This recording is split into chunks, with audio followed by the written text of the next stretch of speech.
अब विशेषज्ञ कह रहे हैं कि बच्चों के लिए तीसरी लहर बच्चों के लिए खतरनाक है, इसलिए बच्चों का ध्यान रखो। बिल्कुल गहराई से बच्चों का ध्यान रखो। जो डॉक्टर हैं उनके संपर्क में रहो। बच्चों को गंदे हाथों से मत छुओ। बच्चों को भी हाथ धुआओ। बच्चों को भी मास्क पहनाओ। बच्चों को जब छुओ उनके गाल पर, उनके चेहरे पर अपने हाथ धो। बच्चे बहुत कोमल होते हैं, बच्चे बहुत सेंसिटिव होते हैं, इसलिए बच्चों के प्रति लापरवाह मत रहो। ये जागरूकता से ही हम इस युद्ध को जीतेंगे। एक ने कहा हमसे, कहा जी वो अमेरिका में तो बच्चों के लिए वैक्सीन लगनी शुरू हो गई, यूरोप में तैयारी शुरू हो गई है। अरे उसका एक कारण और भी है कि अमेरिका में बच्चों के लिए वैक्सीन चालू हो गई है और इंग्लैंड में हो गई है। इसके पीछे एक कारण और भी है, वहाँ की जनसंख्या कम है। एक समस्या हमारी, जो हम हिंदुस्तानियों की एक बहुत बड़ी समस्या क्या है, एक सबसे भयंकर हमारे हमारे जो आफत है हिंदुस्तानियों के लिए, जनसंख्या विस्फोट। जिस तरह जनसंख्या विस्फोट हो रहा है, ये हमारे लिए बहुत बड़ा खतरा है। अमेरिका की जनसंख्या कितनी है? हम अमेरिका की जनसंख्या इतनी है जितना यूपी और बिहार की जनसंख्या है, उतनी जनसंख्या है। हमारे यहाँ जनसंख्या जब तक जनसंख्या का नियंत्रण के लिए कठोर कानून नहीं बनेगा, हमारा आविष्कार, हमारा विकास, हमारी उन्नति, ये सब किसी काम की नहीं रहेगी, किसी काम की नहीं होगी। जितनी सबसे पहले वैक्सीन हमने बनाई, लेकिन मौतें हमारे यहाँ कितनी हुई? बहुत मौतें हुई हमारे यहाँ, मृत्यु हमारे यहाँ बहुत हुई। क्यों हम उसका लाभ नहीं उठा पाए? मुख्य एक कारण है, कारण तो और भी है, मुख्य एक कारण जनसंख्या। इसलिए जनसंख्या पर कठोर कानून बनना चाहिए। इसके लिए हमें जागरूक होना चाहिए। राजनीति में तो क्या है, गद्दी चाहिए। जनसंख्या के लिए कठोर कानून के लिए नहीं कहेगा, क्योंकि नज़र तो गद्दी पे है, हम पे नज़र नहीं है, जनता पे नज़र नहीं है, गद्दी पे नज़र है।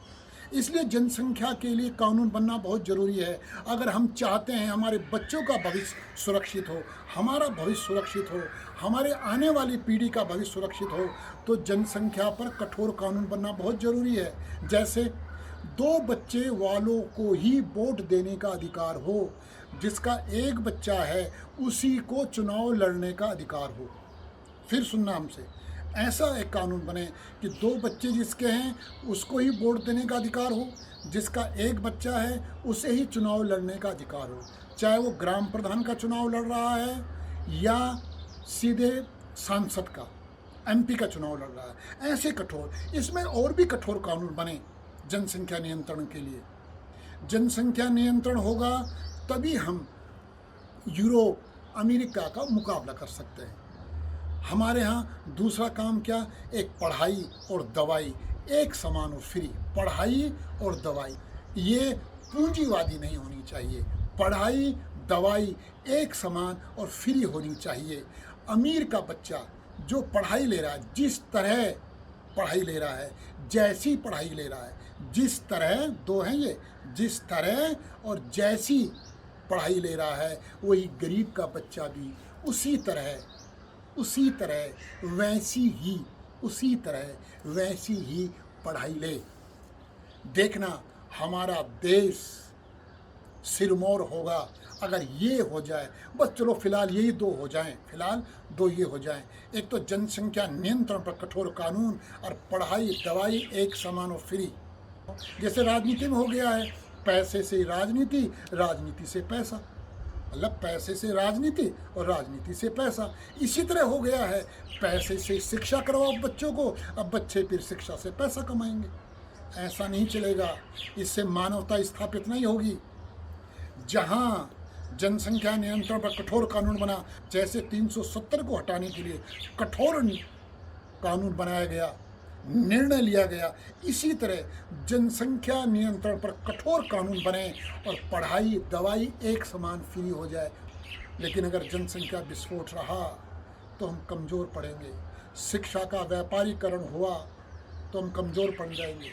शिक्षा पूंजीवादी हुई, हम कमज़ोर पड़ जाएंगे।